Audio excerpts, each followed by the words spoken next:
Olá pessoal, boa tarde. Meu nome é Camila Negreiros, eu trabalho como médica especialista em psiquiatria. Eu estava trabalhando num plantão na semana passada e eu recebi algumas pessoas que chegavam bastante alteradas do ponto de vista mental devido a essa grave pandemia do coronavírus que todos nós estamos vivendo.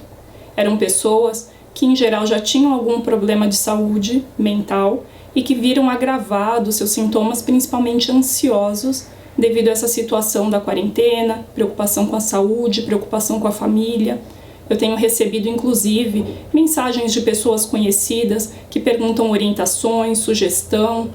Então eu percebi que talvez fosse importante falar sobre um tema que eu vejo que é muito pouco comentado e que pode ajudar muito nesse momento dessa grave crise de saúde que a gente está vivendo. Eu quero falar aqui um pouco sobre a terapêutica na área de saúde mental, principalmente sobre a terapêutica não medicamentosa. Porque quando a gente ouve um médico falar em terapêutica, tratamento, em geral a gente pensa em remédio. Mas hoje eu quero explicar algumas coisas que podem ser até mais importantes que apenas os remédios, porque elas podem ser feitas por qualquer pessoa, inclusive para evitar que se agrave algum problema de saúde mental já existente. Vamos lá? A terapêutica não farmacológica também é chamada de complementar porque ela vem para somar, agregar a qualquer outro tipo de terapêutica de tratamento já instituído. Ela trabalha no que a gente chama de prevenção primária, que significa impedir que uma doença, uma patologia se instale, ou também na prevenção terciária, quando já existe uma patologia instalada e nós desejamos retomar o organismo a um melhor nível de funcionalidade. Para que isso ocorra, para que a terapêutica complementar seja eficaz, uma das coisas fundamentais é o estabelecimento de rotina, de uma disciplina que talvez estivesse faltando na vida.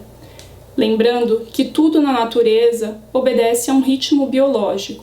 E eu lembro de um professor que ele comparava a saúde mental àquela atividade dos pratos chineses, já viram? Onde cada prato representa um aspecto da vida, familiar, laboral, social, financeira, e é necessário manter todos eles girando em harmonia para que se tenha um funcionamento adequado. Quando um deles balança e desequilibra, afeta todo o resto.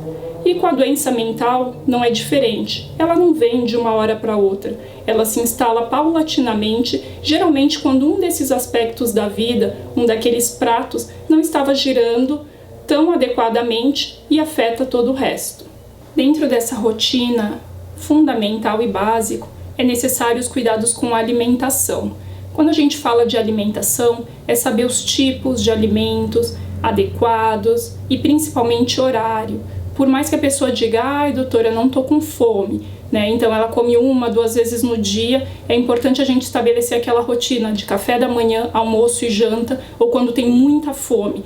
Entre essas refeições fazer intervalos com comidas que sejam mais leves, uma fruta, para evitar estar comendo a cada hora e assim a gente não ter uma rotina saudável na alimentação. Outro aspecto importante dentro dessa parte alimentar é a ingesta adequada de líquidos, de 1,5 litro a 2 litros por dia. E tem gente que vai dizer, pode ser Coca-Cola? Não, não pode. É necessário que seja de preferência água. Mas tem gente que diz, não gosto de água. Então que seja um chá de ervas, ou um suco de frutas naturais, mas obedecer a esse limite de 1,5 litro, 2 litros por dia, ter uma garrafinha ali do lado, porque tudo isso vai favorecer o funcionamento de um rim e de um intestino saudável, e um corpo saudável vai levar também a uma mente mais saudável. Outra questão importante nessa parte de rotina é a questão do sono. E na parte do sono, é importante a gente estabelecer um horário adequado para que a mente acostume com aquele horário para dormir. No horário de ir para a cama, desligar os aparelhos eletrônicos, celular, aquela luzinha que fica acendendo, o barulho apitando. Tem gente que inclusive deixa a televisão ligada até sem o volume, mas tudo isso é comprovado que atrapalha o estabelecimento das fases do sono. Outra coisa que é interessante e que eu já vi muitas pessoas que fazem algum tratamento com a psiquiatria ou que já não estão bem mentalmente e a pessoa diz que ela passa o dia inteiro deitada, às vezes por desânimo, por não ter muita coisa para fazer. E uma coisa que é fundamental é que a gente evite ficar deitado durante o dia, porque senão a mente se acostuma que a cama não é um lugar para relaxar e dormir. Tem gente que passa o dia inteiro e come na cama, usa o computador. Eu já atendi pessoas que falam, não, doutora, eu moro em um cômodo, como é que eu vou fazer para assistir televisão? E aí eu explico, pega uma cadeira, bota do lado da cama, mas não fica deitado durante o dia, para que quando seja a hora de dormir, a mente entenda que ali é um local para repousar, para relaxar.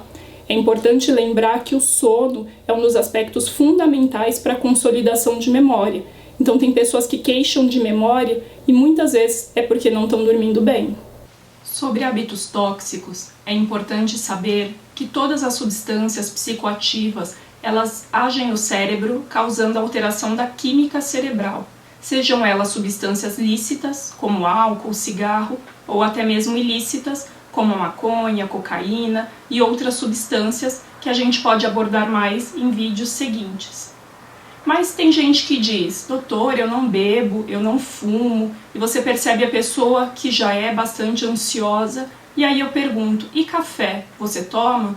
E muitos dizem, café sim, eu gosto, tomo bastante, até quando eu estou nervoso, eu tomo um pouquinho para tentar me acalmar. E é importante saber que o café também é uma substância estimulante, ou seja, que também cria uma ansiedade. Então é um hábito que seria importante a gente ir modificando, inclusive para ter benefícios na parte do sono.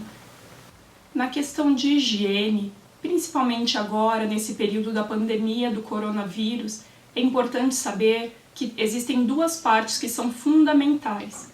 Uma, a nível macro, governamental, que seria sobre a questão de saneamento básico. E é importante saber que dados de 2019 apontam que cerca de metade da população não tem acesso à rede de esgoto encanado. Sabemos que muitas pessoas não têm acesso sequer à água potável todos os dias. Então, pensando nisso, o GT de Saúde da População Negra, junto com especialistas da Sociedade Brasileira de Medicina de Família, criaram uma cartilha sobre saúde e higiene na periferia. Eu vou deixar o documento aqui embaixo no nosso vídeo para que vocês leiam, repassem, que seriam informações importantes também. O segundo aspecto da higiene seria a higiene individual. E nessa parte, uma das coisas principais, principalmente neste momento, é que precisamos adquirir o hábito do lavado adequado de mãos, e isso deve ser feito com água e sabão. Álcool gel deve ser reservado para outros momentos, quando nós estamos na rua, pegamos um transporte público, mas quando você tem a possibilidade, é lavar a mão corretamente com água e sabão. Outra parte importante é a higienização adequada dos alimentos, de preferência com hipoclorito de sódio, que é uma substância que também tem cloro e contribui para um lavado adequado, principalmente dos alimentos que vamos comer crus. Dentro dessa parte, é importante também os cuidados com a casa. E não é uma casa que a gente fique limpando várias vezes ao dia, mas cuidados básicos, até de não entrar em casa com sapatos que viemos da rua, a limpeza adequada com substâncias derivadas do cloro, como cândida, que são comprovadamente eficazes para a eliminação, principalmente desse vírus, do coronavírus. Um outro aspecto que faz bastante necessário, principalmente nesse momento até de quarentena, é a questão dos relacionamentos sociais, da gente não perder esse contato saudável com as pessoas que são queridas, a gente não deixar que o isolamento físico seja um isolamento mental, emocional. Dados também apontam que as pessoas que têm maiores redes de apoio, maiores relacionamentos sociais saudáveis, são as pessoas com maior longevidade e os maiores níveis de felicidade. Então é importante a gente manter esse aspecto da nossa vida bem equilibrado, principalmente num momento como esse. Um outro aspecto fundamental nessa parte terapêutica complementar na área de saúde mental é a realização da psicoterapia. E muitas pessoas às vezes confundem, o psiquiatra com o psicólogo. E eu sempre explico, o psiquiatra é um médico especializado nessa área da saúde mental e o psicólogo é uma outra formação na área de humanas. É importante saber que o psicólogo ele não pode medicar, mas o tipo de tratamento deles é um tipo de tratamento que vai permitir que a pessoa trabalhe com conteúdos internos, A consulta do psicólogo geralmente é uma consulta com um tempo maior, com uma frequência mais ampla do que a consulta médica, que muitas vezes acaba sendo baseado mais no aspecto farmacológico. Então, antes da pessoa dizer, eu não gosto do psicólogo, e eu sempre pergunto, você já foi? E muitos dizem, eu fui 1, 2 vezes e não gostei. Então, é importante conhecer o trabalho do psicólogo, a linha com que ele trabalha, se vai de acordo com as tuas necessidades, com a tua personalidade. Então, é interessante, às vezes não deu certo com um profissional, procura outro, mas é um aspecto fundamental nesse tratamento complementar da saúde mental. Sobre atividade física, é importante a gente saber que o ideal e recomendado pela OMS é a partir de 30 minutos, pelo menos 3 vezes por semana, de atividades do tipo aeróbio, quer dizer que tem um trabalho respiratório adequado. O ideal seriam caminhadas, corrida, natação, e se a pessoa não tem uma preparação física, o ideal também é pedir o apoio de um educador físico no começo, até adquirir uma autonomia para a realização adequada dos exercícios. E eu gostaria de complementar falando um pouco sobre as PIC, que são as práticas integrativas complementares na saúde, que foram trazidas pela OMS no setor de saúde desde 2002 e incorporadas à saúde básica no Brasil em 2006. São práticas, em geral, como práticas orientais, como Tai Chi, Lian Gong, e eu posso falar um pouco mais, citar sobre o Yoga, no qual eu estou fazendo uma formação pelo IEP, que é o Instituto de Ensino e Pesquisa em Yoga, com o excelente professor Marcos Rojo, a professora Daisy e toda a equipe deles, que atualmente, nesse momento da pandemia, eles estão promovendo atividades de lives, de aula gratuita, de segunda a sexta-feira, às 17h, e aqui embaixo eu vou deixar anotado o Insta deles, que vocês podem seguir e participar também. Dentro dessas práticas integrativas complementares, uma prática que tem se reverberado, tem se falado muito, são sobre as práticas meditativas.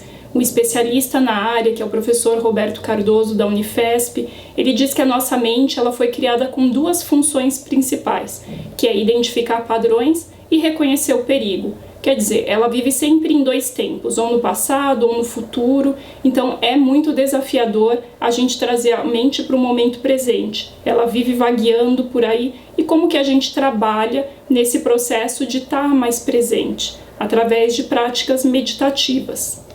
Já chegando ao final, uma coisa que eu sempre digo para os pacientes na consulta é que a nossa mente é como se fosse um rádio, e você escolhe onde você sintoniza ela.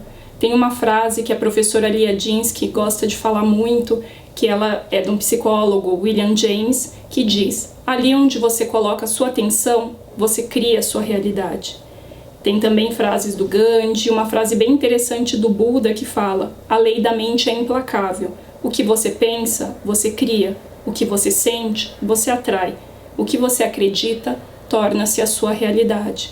Então, nesse período, com muitas informações disponíveis, muita fake news, eu sempre oriento, escolha no máximo 2 ou 3 fontes de informações que sejam confiáveis, e não é aquele primo, o amigo do WhatsApp, que às vezes tem boa intenção, mas até a informação da onde que ele está conseguindo, você se sintonizando com aquilo te traz uma perturbação. Então, tá na dúvida, tá preocupado, entra naquele site que você sabe que é confiável e confira ali as orientações. Eu vou deixar algumas referências aqui no rodapé do nosso vídeo, e uma das orientações assim que eu tenho seguido é para dá uma olhada sempre na página da OMS, da Organização Pan-Americana de Saúde, que atua aqui no Brasil, que tem atualizações, orientações sérias e baseadas na ciência.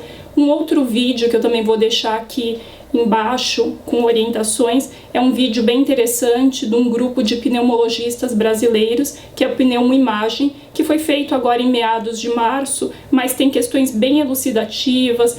É um pessoal bem interessante da gente estar seguindo, estar se orientando como referência.